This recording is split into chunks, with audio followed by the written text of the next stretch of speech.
दोस्तों नमस्कार। ये है मार्गदर्शन फॉर सिविल सर्विसेज। मैं अनुराग चौधरी।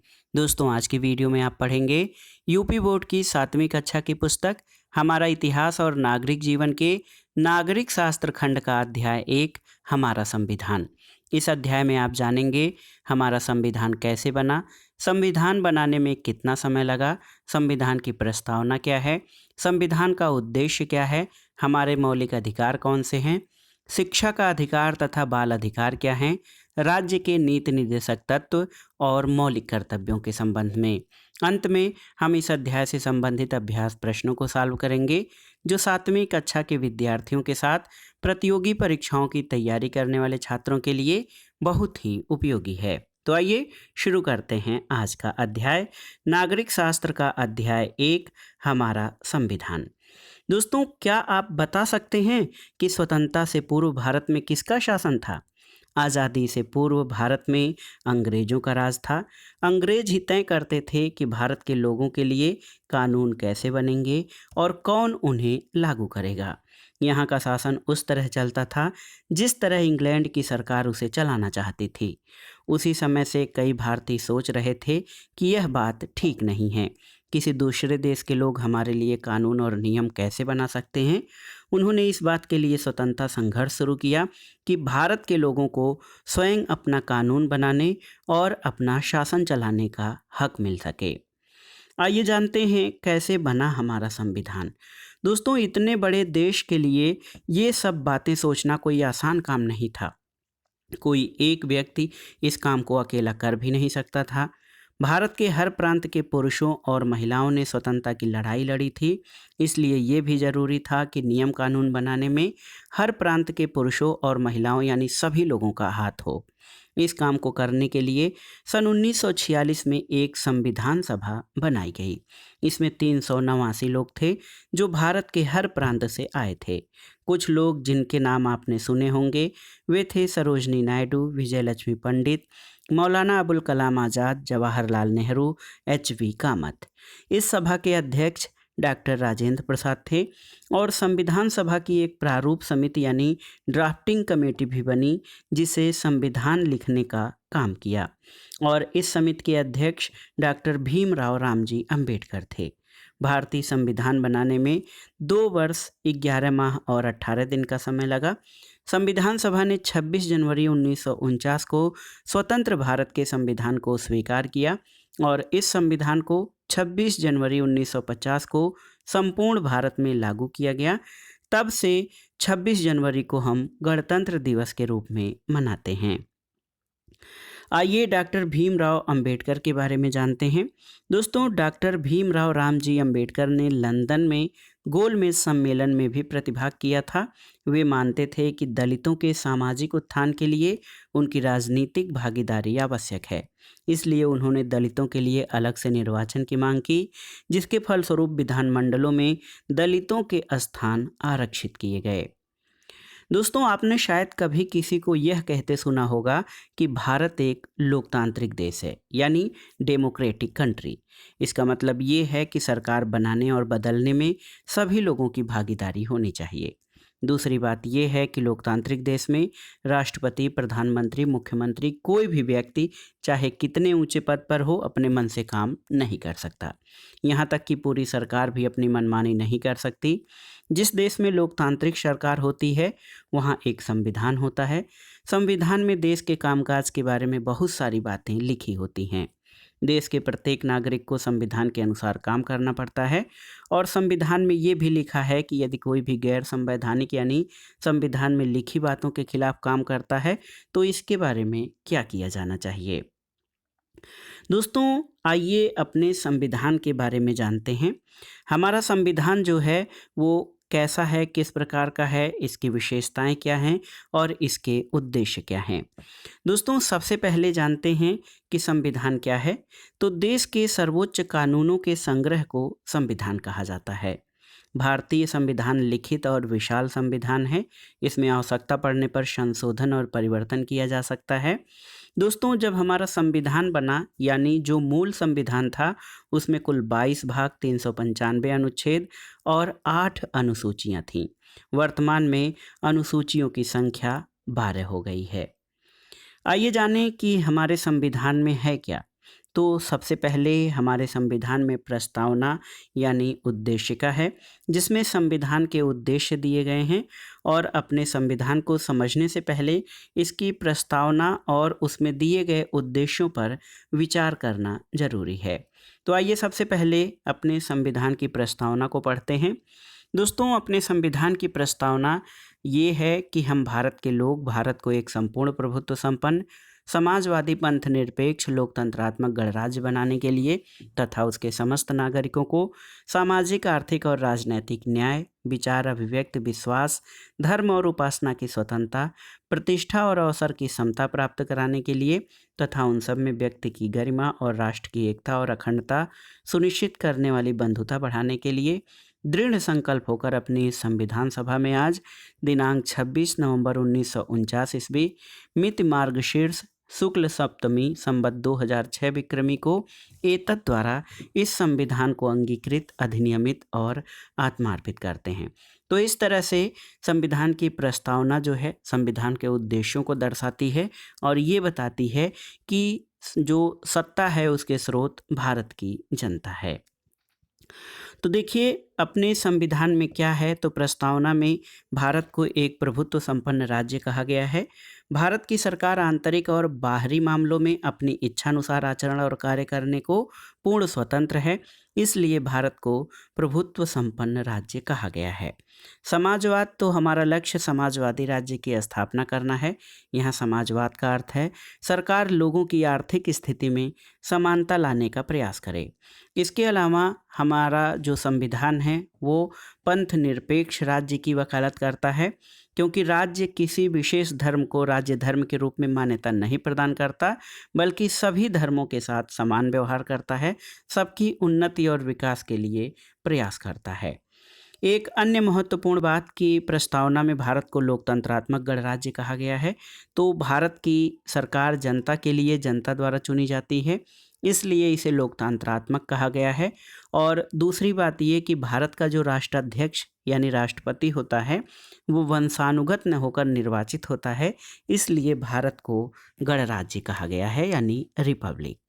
आइए जानते हैं मानव अधिकार या ह्यूमन राइट्स क्या है। दोस्तों, मानव अधिकार जन्म से ही प्रारंभ हो जाते हैं और जीवन भर साथ रहते हैं, चाहे व्यक्ति किसी भी सामाजिक आर्थिक स्तर, जाति और धर्म से संबंध रखता हो। एक तिथि है 10 दिसंबर 1948, इसको याद रख लीजिएगा। 10 दिसंबर 1948 को संयुक्त राष्ट्र संघ की महासभा में मानवाधिकारों की सार्वभौमिक घोषणा की गई। पूरा विश्व 10 दिसंबर को मानवाधिकार दिवस के रूप में मनाया जाता है और भारत में मानवाधिकारों की रक्षा के लिए 1993 में राष्ट्रीय मानवाधिकार आयोग का गठन किया गया था। आइए अब अपने मौलिक अधिकारों के बारे में जान लेते हैं, यानी फंडामेंटल राइट्स। हमारे मौलिक अधिकार कौन से हैं? तो दोस्तों, अपने गांव, शहर, टोले, मोहल्ले में हम सभी छोटे बड़ों से अपनी बातें कहते रहते हैं। ऐसे में ही हम देश प्रदेश में कहीं भी आते जाते हैं, इन सब के लिए कोई रोका टोकी नहीं होती है। और ऐसा क्यों है? तो ऐसा इसलिए है क्योंकि सभी मनुष्यों को जन्म से कुछ अधिकार प्राप्त होते हैं जिन्हें मानव अधिकार कहते हैं, और इनमें से 6 अधिकार मौलिक अधिकार के रूप में हमारे संविधान में दिए गए हैं, जो कि निम्नवत हैं। देखिए, सबसे पहला अधिकार है समानता का अधिकार यानी राइट टू इक्वालिटी। दोस्तों, संविधान के अनुसार भारतीय नागरिकों के साथ समान रूप से व्यवहार किया जाएगा। किसी भी व्यक्ति को उसके जन्म स्थान के आधार पर, लिंग यानी स्त्री पुरुष के आधार पर, किसी विशेष जाति के होने के आधार पर, किसी धर्म के होने के आधार पर सार्वजनिक जगहों जैसे दुकान, होटल, सिनेमा घरों में जाने से रोका नहीं जा सकता। और इसी तरह सरकारी नौकरी में सभी को समान अवसर दिया गया है। छुआछूत यानी अस्पृश्यता को अपराध घोषित किया गया है और सेना अथवा विद्या संबंधी उपाधि को छोड़कर अन्य उपाधियों का अंत कर दिया गया है। तो ये समानता का मौलिक अधिकार है। दूसरा मौलिक अधिकार स्वतंत्रता का अधिकार है यानी राइट टू फ्रीडम। इसमें भारत के सभी नागरिकों को विचार और अभिव्यक्ति की स्वतंत्रता है। भारत के सभी नागरिकों को शांतिपूर्वक सम्मेलन करने की स्वतंत्रता प्राप्त है। इसके अलावा देश के नागरिकों को समिति या यूनियन बनाकर अपने अधिकारों को लड़ने के लिए आज़ादी है। भारत के हर नागरिक को अपनी इच्छानुसार कहीं भी आने जाने की स्वतंत्रता है। भारत के नागरिक को भारत में कहीं भी रहने और बसने की स्वतंत्रता है और भारत का कोई भी नागरिक हो अपनी इच्छा के अनुसार रोजगार या व्यवसाय कर सकता है। ये स्वतंत्रता के मौलिक अधिकार हैं। इसके अलावा दोस्तों दोष सिद्ध से संरक्षण, जीवन जीने और निजी स्वतंत्रता की बात भी भारतीय संविधान में मौलिक अधिकारों में वर्णित है। किसी भी व्यक्ति को बिना अपराध साबित हुए दंड नहीं दिया जा सकता और एक ही अपराध के लिए एक बार से अधिक दंड नहीं दिया जा सकता और उसे अपने विरुद्ध गवाही देने के लिए बाध्य नहीं किया जा सकता। इसके अलावा भारत में रह रहे लोगों को जीवन का अधिकार है। कोई भी उन्हें इस अधिकार से वंचित नहीं कर सकता। सभी को शिक्षित और सम्मानित जीवन जीने का अधिकार है। लोगों के जीवन की रक्षा करना सरकार का कर्तव्य है। जब कोई व्यक्ति कानून तोड़ता है या अपराध करता है तो उसे पुलिस पकड़ सकती है, पर जब तक जुर्म साबित नहीं हो जाता तब तक उसे जेल की सज़ा नहीं दी जा सकती। गिरफ्तारी के समय अपने जुर्म की जानकारी लेना और गिरफ्तारी के 24 घंटे के अंदर मजिस्ट्रेट के सामने पेश किए जाना भी हमारा एक मौलिक अधिकार है। इसके अलावा दोस्तों देखिए शिक्षा का अधिकार है, यानी राइट टू एजुकेशन। तो वर्ष 2002 में संविधान के 86वें संशोधन द्वारा अनुच्छेद 21 क में शिक्षा के अधिकार को मौलिक अधिकार में जोड़ दिया गया और इसके अनुसार 6 से 14 वर्ष की आयु के सभी बच्चों को निःशुल्क और अनिवार्य शिक्षा उपलब्ध कराना सरकार का दायित्व है। इस अधिकार को प्रभावी बनाने के लिए संसद द्वारा निःशुल्क और अनिवार्य शिक्षा बाल शिक्षा अधिकार अधिनियम 2009 यानी RTE right to education act 2009 पारित किया गया और राष्ट्रपति के अनुमोदन के साथ अब देश के हर एक बच्चे को शिक्षा का मौलिक अधिकार कानूनी रूप से प्राप्त हो गया है। तीसरा जो मौलिक अधिकार है वो राइट अगेंस्ट एक्सप्लॉयटेशन यानी शोषण के विरुद्ध अधिकार है। इस अधिकार का मतलब है कि किसी व्यक्ति से जोर जबरदस्ती से काम नहीं लिया जा सकता। किसी भी व्यक्ति को बिना मजदूरी और नियत दर से कम मजदूरी या खराब परिस्थितियों में जबरदस्ती काम कराने को मजबूर नहीं किया जा सकता और साथ ही 14 वर्ष से कम आयु के बच्चों से मजदूरी नहीं कराई जा सकती। और ये हमारे बाल अधिकार हैं। दोस्तों बाल अधिकारों में बच्चों के जीने का अधिकार, उचित देखभाल का अधिकार, स्वास्थ्य सुविधाएं पाने का अधिकार, शिक्षा का अधिकार, स्वयं से जुड़े हर मुद्दे पे अपनी बात कहने का अधिकार, आर्थिक और शारीरिक शोषण से बचने का अधिकार और युद्ध, बाढ़, सूखा, महामारी, भूकंप जैसी आपदाओं में सबसे पहले राहत पाने के अधिकार बाल अधिकारों में शामिल हैं।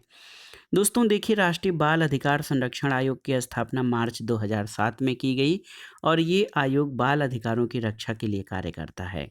हमारे राज्य उत्तर प्रदेश में भी राज्य बाल अधिकार संरक्षण आयोग का गठन किया गया है। इसका कार्यालय लखनऊ में है। इसके अलावा बचपन बचाओ आंदोलन, दोस्तों आप जान लीजिए बचपन बचाओ आंदोलन के संस्थापक कैलाश सत्यार्थी हैं। इनके द्वारा कालीन, कांच, ईंट भट्ठों, खदानों और खतरनाक उद्योगों में संलग्न और घरेलू बाल मजदूरों को मुक्त कराया गया है, जिसके कारण कैलाश सत्यार्थी को 2014 में शांति का नोबेल पुरस्कार दिया गया था। यहाँ पर एक बच्चे नन्हा रामू की कहानी है। राम कुमार के पास छपाई के लिए एक प्रेस था। प्रेस में कागज़ काटने वाली मशीनें भी थीं। उसने प्रेस में एक 13 साल के बच्चे रामू को हेल्पर की नौकरी पर रखा था। एक दिन राम कुमार ने रामू से कहा कि रात में प्रेस बंद होने पर कागज़ काटने वाली मशीन की सफाई कर देना। रामू जब रात में उस मशीन की सफाई कर रहा था तो धार वाली छुरी अचानक गिर पड़ी और रामू की उंगलियां कट गईं। रामू के चिल्लाने पर पड़ोसी कारखानों के लोगों ने रामू को अस्पताल पहुंचाया और इलाज कराकर उसकी जान बचाई। वहीं किसी व्यक्ति ने प्रेस के मालिक राम कुमार की शिकायत अपने क्षेत्र के श्रम प्रवर्तन अधिकारी यानी लेबर इन्फोर्समेंट ऑफिसर से कर दी, जहां उसे बाल मजदूरी प्रतिबंध और नियंत्रण अधिनियम 1986 के तहत बाल श्रम कराने के अपराध में जेल की सजा हो गई। दोस्तों आपको जानकारी होनी चाहिए कि 14 वर्ष से कम उम्र के बच्चों से मजदूरी करवाना कानूनन अपराध है। कानून की मनाही के बावजूद बच्चों से काम करवाने वाले व्यक्ति को 6 महीने से 2 साल तक कैद हो सकती है। उसे 20,000 से लेकर 50,000 रुपये तक का जुर्माना भी हो सकता है। बाल मजदूरी के खिलाफ शिकायत अपने क्षेत्र के थाना, श्रम प्रवर्तन अधिकारी या मजिस्ट्रेट के कोर्ट में की जा सकती है और सरकार द्वारा बच्चों को मुफ्त दोपहर का भोजन, किताबें, बैग और ड्रेस के साथ निःशुल्क शिक्षा और छात्रवृत्ति दी जा रही है। इसलिए हम सबका ये दायित्व है कि हम अपने बच्चों से श्रम न कराकर उन्हें स्कूल भेजें। चौथा जो मौलिक अधिकार है वो है धर्म की स्वतंत्रता का अधिकार यानी right to freedom of religion. तो भारत एक धर्मनिरपेक्ष देश है और भारत में सभी को अपने धर्म का पालन करने की स्वतंत्रता है। किसी को व्यक्तिगत रूप से अपने रीति रिवाजों के पालन करने से नहीं रोका जा सकता। सभी को अपने धार्मिक कार्यक्रमों का आयोजन करने की स्वतंत्रता है। और आपने देखा होगा कि हम सभी होली, दीपावली, ईद, क्रिसमस, लोहड़ी जैसे त्योहारों को कितने आनंद के साथ मनाते हैं। पांचवा मौलिक अधिकार संस्कृति और शिक्षा का अधिकार है यानी कल्चरल एंड एजुकेशनल राइट। तो भारत के प्रत्येक नागरिक को अपनी भाषा, लिपि और संस्कृति को सुरक्षित यानी संरक्षित करने का अधिकार है। जिस धर्म या समाज के लोग कम संख्या में हैं उन्हें भी कुछ विशेष अधिकार प्राप्त हैं। उन्हें अपने समाज में शैक्षिक संस्थाएं खोलने और अपनी भाषा और संस्कृति को आगे बढ़ाने का अधिकार है। छठवां और महत्वपूर्ण मौलिक अधिकार राइट टू कॉन्स्टिट्यूशनल रेमेडीज यानी संवैधानिक उपचारों का अधिकार है। और यदि कहीं पर मौलिक अधिकारों का हनन हो रहा है तो सीधे उच्चतम या उच्च न्यायालय की शरण ली जा सकती है। सरकार का ये कर्तव्य है कि वो भारतीय नागरिकों के मौलिक अधिकारों की रक्षा करे और यदि वह ऐसा नहीं करती तो उसके विरुद्ध लोकहित का मुकदमा किया जा सकता है। लोकहित का मुकदमा या पब्लिक इंटरेस्ट लिटिगेशन क्या है? तो दोस्तों, जिनके मौलिक अधिकारों का हनन किया जा रहा है उनकी ओर से कोई भी व्यक्ति लोकहित में मुकदमा कर सकता है। संविधान में जहां नागरिकों को मूल अधिकार दिए गए हैं वहीं देश की एकता और अखंडता को बनाए रखने के लिए आपातकाल की भी व्यवस्था की गई है। देश में बाह्य आक्रमण, युद्ध अथवा सशस्त्र विद्रोह की स्थिति में आपातकाल लागू किया जा सकता है और आपातकाल के दौरान राष्ट्रहित में नागरिकों के कुछ मूल अधिकार स्थगित किए जा सकते हैं। मूल अधिकारों के अलावा राज्य के नीति निदेशक तत्व यानी DPSP directive principles of state policy. दोस्तों, संविधान में सरकार को नीतियां बनाने के लिए कुछ निर्देश दिए गए हैं जिन्हें नीति निदेशक तत्व कहा गया है। राज्य के नीति निदेशक तत्वों का पालन करने के लिए हर संभव प्रयास करेगा, किंतु इसको लागू न होने पर राज्य के विरुद्ध न्यायालय की शरण नहीं ली जा सकती क्योंकि ये वाद योग्य अथवा न्याय योग्य नहीं है। कुछ नीति निदेशक तत्व ऐसे हैं। देखिए, सरकार को ऐसी नीति बनानी चाहिए जिससे सभी को काम करने का अधिकार मिले, काम के लिए अच्छा और स्वस्थ वातावरण मिले, आराम और सम्मान से रहने लायक वेतन और उद्योगों के संचालन में मजदूरों की भागीदारी हो, बच्चों को अपने विकास के लिए स्वतंत्र और सम्मान भरा वातावरण मिले, नीतियां ऐसी हों कि समान काम के लिए समान मजदूरी मिले, स्त्री और पुरुषों को ये वेतन या मजदूरी में किसी प्रकार का भेद न किया जाए। ऐसी नीतियां न बनाई जाएं जिससे कुछ लोगों के पास अधिक धन हो और अन्य लोग निर्धन बने रहें। सभी पुरुषों और स्त्रियों को पर्याप्त रोजगार दिलाने की नीति बनाई जाए। राज्य ग्राम पंचायतों की स्थापना करे जो शासन की इकाई के रूप में कार्य कर सके। निःशुल्क कानूनी सहायता उपलब्ध कराना जिससे गरीबों को न्याय मिल सके। पर्यावरण, वन और वन्य जीवों की रक्षा का प्रयास करना। और राज्य को ये निर्देशित किया गया है कि वो कार्यपालिका को न्यायपालिका से पृथक रखे। और एक बात और कि अंतर्राष्ट्रीय शांति और सुरक्षा के लिए राज्य प्रयास करे। और ये नीति निदेशक तत्व राज्य के कर्तव्यों के रूप में है ताकि नागरिकों को जो है उससे लाभ मिल सके। अब आइए मौलिक कर्तव्य यानी फंडामेंटल ड्यूटीज़ के बारे में जान लें। तो आपने अपने अधिकारों के बारे में तो जान लिया, लेकिन क्या हमारे केवल अधिकार हैं, कर्तव्य नहीं हैं? तो अधिकारों के साथ कर्तव्यों की भी व्यवस्था संविधान में की गई है और हमारे कुछ मौलिक कर्तव्य हैं। इन मौलिक कर्तव्यों को दोस्तों 1976 के संविधान में जोड़ा गया था, 1976 में। और इसके अनुसार भारत के प्रत्येक नागरिक का ये कर्तव्य होगा कि वो संविधान का पालन करे। संविधान देश का सर्वोच्च जो है विधि संग्रह है, इसका पालन करे और उसके आदर्श संस्थाओं राष्ट्रध्वज और राष्ट्रगान का आदर करे। स्वतंत्रता के लिए हमारे राष्ट्रीय आंदोलन को प्रेरित करने वाले उच्च आदर्शों को हृदय में संजोए और उनका पालन करें। इसके अलावा हमारा मौलिक कर्तव्य ये भी है कि भारत की संप्रभुता, एकता और अखंडता की रक्षा करे और उसे अक्षुण्ण बनाए। साथ ही साथ देश की रक्षा करे और आह्वान किए जाने पर राष्ट्र की सेवा करे। इसके अलावा भारत के सभी लोगों में समरसता और समान भ्रातृत्व की भावना का निर्माण करे। जो धर्म, भाषा और प्रदेश या वर्ग पर आधारित सभी भेदभाव से परे हो। ऐसी प्रथाओं का त्याग करे जो स्त्रियों के सम्मान के विरुद्ध हो। इसके अलावा भारतीय संस्कृति के गौरव को समझे और उसका सम्मान करे। प्राकृतिक पर्यावरण की, जिसके अंतर्गत वन, झील, नदी, वन्य जीव हैं, उनकी रक्षा करे, उनका संवर्धन करे और प्राणी मात्र के प्रति दया भाव रखे। साथ ही साथ वैज्ञानिक दृष्टिकोण, मानववाद, ज्ञानार्जन और सुधार की भावना का विकास करे। सार्वजनिक संपत्ति को सुरक्षित रखे और हिंसा से दूर रहे। व्यक्तिगत और सामूहिक गतिविधियों के सभी क्षेत्रों में उत्कर्ष की ओर बढ़ने का सतत प्रयास करे, जिससे राष्ट्र निरंतर बढ़ते हुए प्रयत्न और उपलब्धि की नई ऊंचाइयों को छू ले। इसके अलावा हर माता पिता या संरक्षक 6 से 14 वर्ष के आयु वर्ग के अपने बच्चों या अपने पाल्य को शिक्षा के लिए अवसर प्रदान करें, और ये कर्तव्य 2002 में संविधान में जोड़ा गया। वर्तमान में मौलिक कर्तव्यों की संख्या 11 है। पहले मूल संविधान में, या जब संविधान में 1976 में मूल कर्तव्यों को शामिल किया गया था, तब 10 मूल कर्तव्य थे। दोस्तों, मूल अधिकार और कर्तव्य आपस में जुड़े हुए हैं। हमें अपने अधिकारों के प्रति जागरूक होने के साथ अपने कर्तव्यों का भी पालन करना चाहिए। आप जान लीजिए, भारतीय संविधान की प्रस्तावना मौलिक अधिकार, मौलिक कर्तव्य और नीति निर्देशक तत्व में समानता के सिद्धांत को समाहित किया गया है।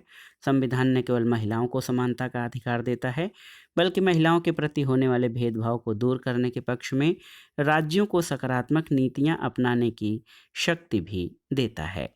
तो हमने ये अध्याय पढ़ लिया, हमारा संविधान। इसमें हमने शुरुआत से जाना कि संविधान कैसे बना, संविधान बनाने में कितना समय लगा, संविधान की प्रस्तावना क्या है, उद्देश्य क्या है, हमारे मौलिक अधिकार कौन कौन से हैं, राज्य के नीति निर्देशक तत्व और मौलिक कर्तव्य क्या हैं। अब आइए इस अध्याय से संबंधित अभ्यास प्रश्नों को सॉल्व कर लेते हैं, जो प्रतियोगी परीक्षाओं के लिए भी बहुत ही उपयोगी हैं।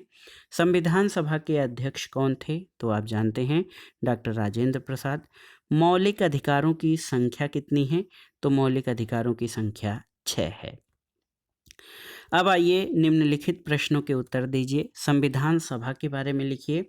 तो दोस्तों, स्वतंत्रता प्राप्ति के बाद भारत सरकार को एक संविधान की आवश्यकता के लिए, भारत का संविधान बनाने के लिए भारत सरकार ने 1946 में एक संविधान सभा का गठन किया। इसमें कुल 389 सदस्य थे, जो भारत के हर प्रांत से आए थे।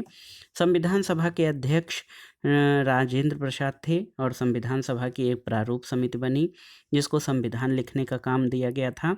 इस समिति के अध्यक्ष डॉक्टर भीमराव अंबेडकर थे, और इसके अलावा कई अन्य समितियां बनी थीं, जो भिन्न भिन्न कार्यों के लिए थीं। संविधान सभा ने 26 नवंबर 1949 को स्वतंत्र भारत के संविधान को स्वीकार किया था। दूसरा प्रश्न है, संविधान की प्रस्तावना में कहा गया है कि भारत एक पंथ निरपेक्ष राज्य है। इसका मतलब क्या है? तो पंथ निरपेक्ष का मतलब ये है कि राज्य किसी धर्म विशेष को राज्य धर्म की मान्यता नहीं देता है, और इसमें सभी धर्मों को समान रूप से आदर किया जाता है। भारत लोकतंत्रात्मक राज्य होने के साथ गणराज्य भी है।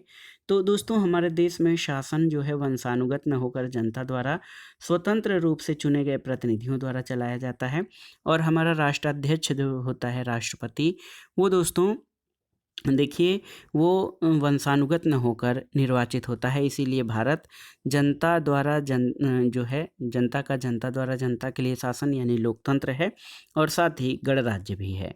नागरिकों के लिए मौलिक अधिकार क्यों जरूरी हैं? तो राज्य द्वारा नागरिकों को प्रदत्त मौलिक अधिकार वो हैं जो व्यक्तियों के, नागरिकों के व्यक्तित्व को निखारने, संपूर्ण जीवन यापन और सर्वांगीण विकास के लिए जरूरी हैं। समानता के अधिकार से आप क्या समझते हैं? तो दोस्तों, समानता का अधिकार का अर्थ ये है कि संविधान के अनुसार भारतीय नागरिकों के साथ समान रूप से व्यवहार किया जाएगा। किसी भी व्यक्ति को जन्म स्थान, लिंग, वर्ण या जाति के आधार पर कोई भेदभाव नहीं किया जाएगा, और इसके अलावा सरकारी नौकरी में सभी को समान अवसर दिया गया है। सेना अथवा विद्या संबंधी उपाधि को छोड़कर अन्य उपाधियों का अंत कर दिया गया है। अगला प्रश्न है, नीति निर्देशक तत्व राज्य के लिए क्यों जरूरी हैं? तो नीति निर्देशक तत्व संविधान द्वारा राज्यों को दिए गए वे अधिकार हैं जिनका उपयोग राज्य सरकार नागरिकों के कल्याण के लिए करती है, जैसे शिक्षा की सुविधा, भेदभाव, रोजगार की व्यवस्था, काम पाने या दोस्तों यातायात सुरक्षा आदि की व्यवस्था।